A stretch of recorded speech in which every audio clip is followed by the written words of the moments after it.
Olá pessoal, quem fala é Daniel Medina e este é o Smallville Pod BR chegando até você.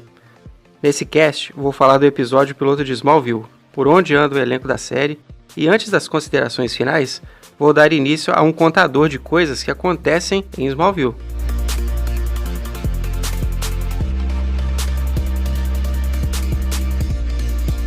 Quero deixar registrado aqui que as curiosidades que porventura eu venha a mencionar foram tiradas do livro Smallville Season 1, The Official Companion, escrito por Paul Simpson. E, além disso, os extras dos DVDs também vão ser fonte de referência. Agora acomode-se aí e bora pro cast. O episódio começa com aquela tomada em CGI da nave e dos meteoros passando pela Lua. Eu vou te falar que pra mim, essa cena é muito bacana, mas o CGI visto hoje em dia numa TV de LED não resistiu ao tempo.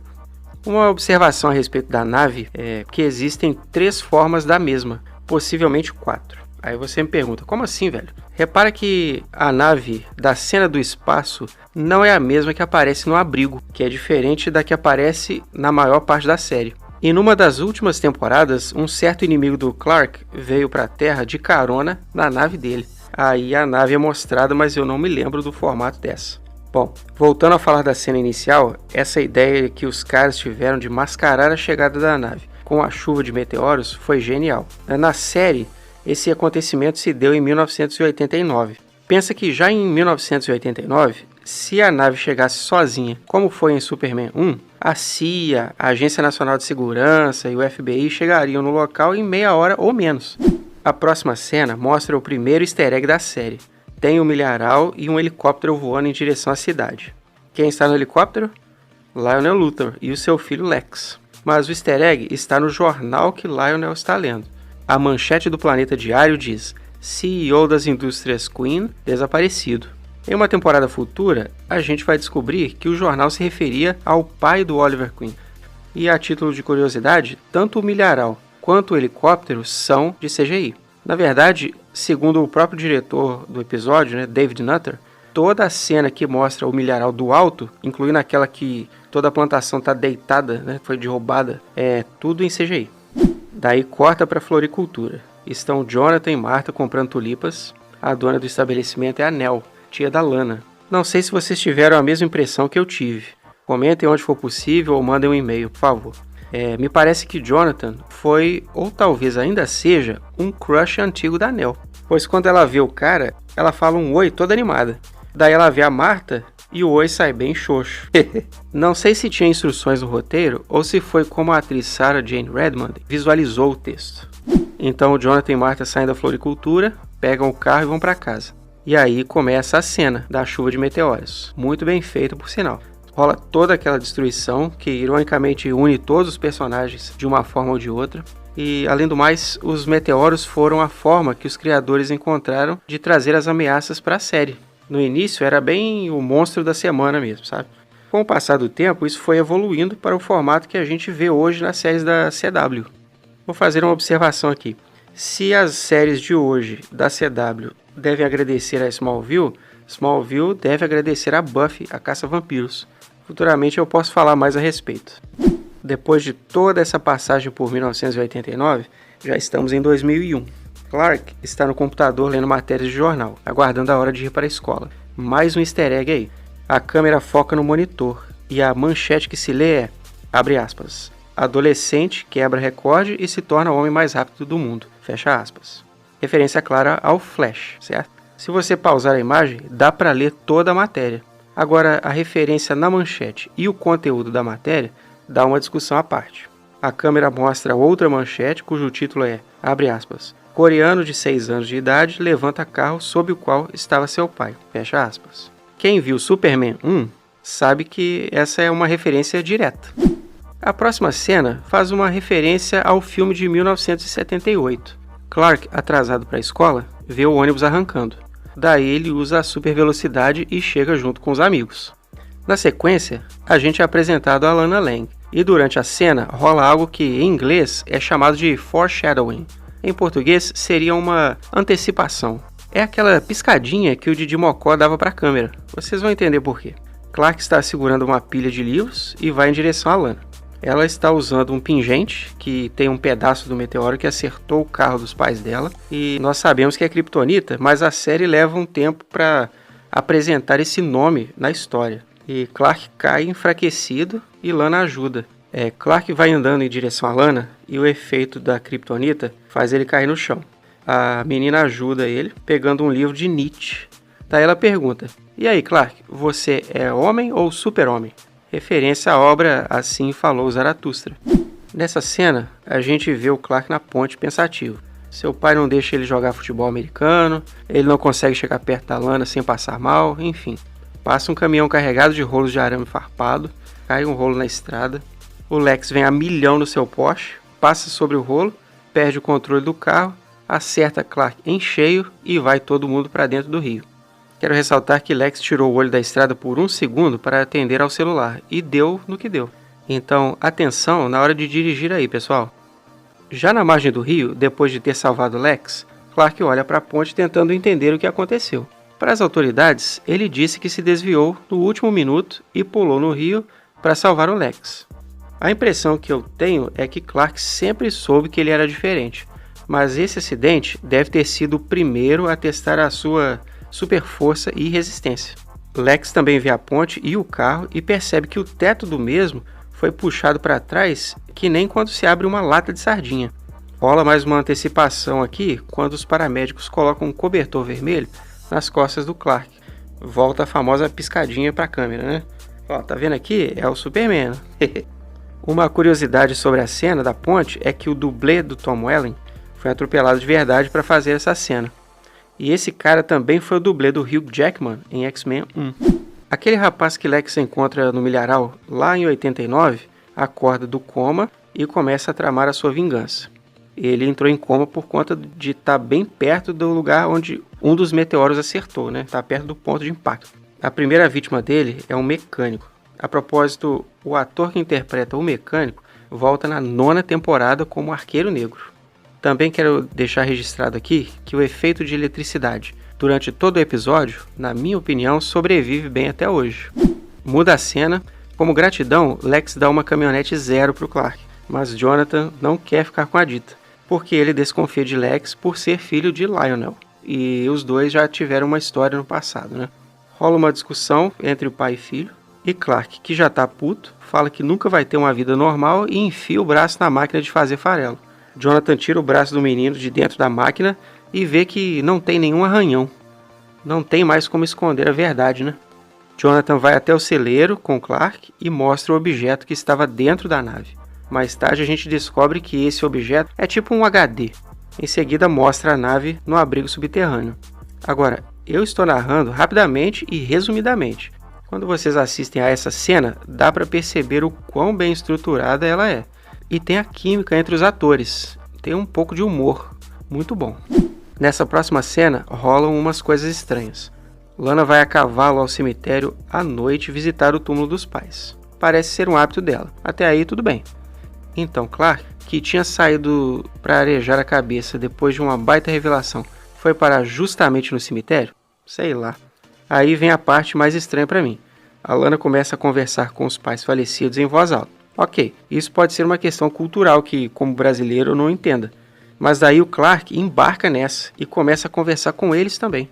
Esse ponto em específico é que eu acho bem bizarro.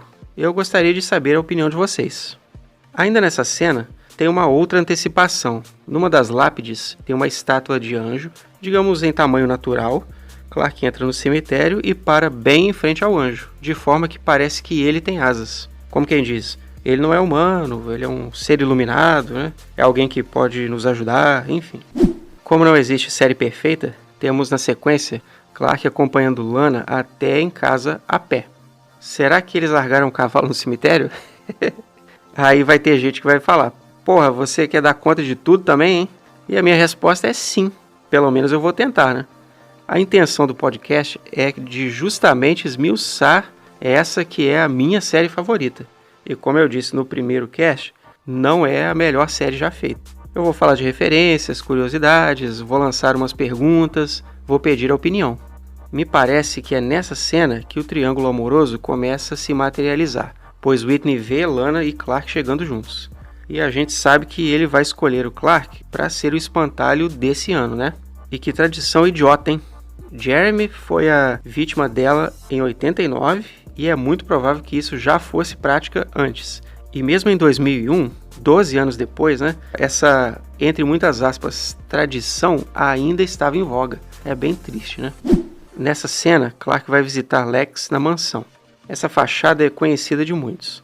Ela foi a Mansão Xavier em X-Men 2 e a Mansão Queen em Arrow.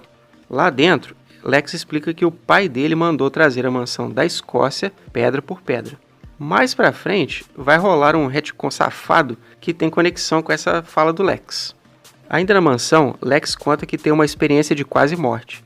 Ele pergunta pro Clark se ele acredita que um homem pode voar. Hein? Sacou? Aí, né? A próxima cena é boa para ilustrar a questão dos aparelhos eletrônicos da época. Chloe está do lado de fora da oficina mecânica com uma câmera digital enorme e Lex estava usando um celular flip na hora do acidente. Depois que Chloe, Pete e Clark voltam para o jornal da escola, Clark é apresentado ao mural do esquisito. Lá, ele vê que Lana foi capa da revista Time na matéria que tratou da chuva de meteoros. Uma curiosidade é que os produtores de Smallville conseguiram a autorização da Time Magazine para fazer a tal capa da revista. Isso mostra o cuidado dos caras que, mesmo fazendo um seriado de ficção, tentavam trazer a série o mais próximo da nossa realidade possível. Na cena em que Whitney pega o Clark para levar para o milharal, rola um pequeno confronto. Aqui eu quero especular se a Kryptonita emite uma radiação num nível tão baixo que, estando a pedra por baixo de um tecido, o Clark não sentiria, ou se o efeito da radiação sobre o camarada é psicológico. Deixa eu explicar. No confronto, Whitney tira a jaqueta para sair na mão. Clark segura o cara pelo colarinho, expondo a pedra, e é aí que ele começa a passar mal. Tem episódio que ele está a vários passos de distância, consciente de que a pedra está ali e já passa mal. Eu quero saber a opinião de vocês. Finalmente, chega o momento do baile da escola. O rapaz do milharal se chama Jeremy Creek, e ele segue para o baile para liquidar todo mundo. Clark o encontra do lado de fora do prédio, já preparando o ataque. Eles lutam e aqui acontece o primeiro caso de amnésia para proteger a identidade do Clark. Jeremy tenta atropelar Clark com uma caminhonete, acerta um hidrante e, como ele tem poderes elétricos, acaba entrando em curto em contato com a água. Clark assiste ao baile de camarote e, na saída, empilha as caminhonetes dos caras que colocaram ele como espantalho no milharal. Quem viu o Homem de Aço viu uma cena parecida. É Smallville sendo referência no cinema, minha gente.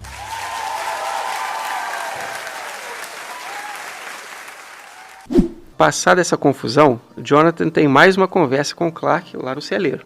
Ele conta que ganhou o telescópio do pai na adolescência.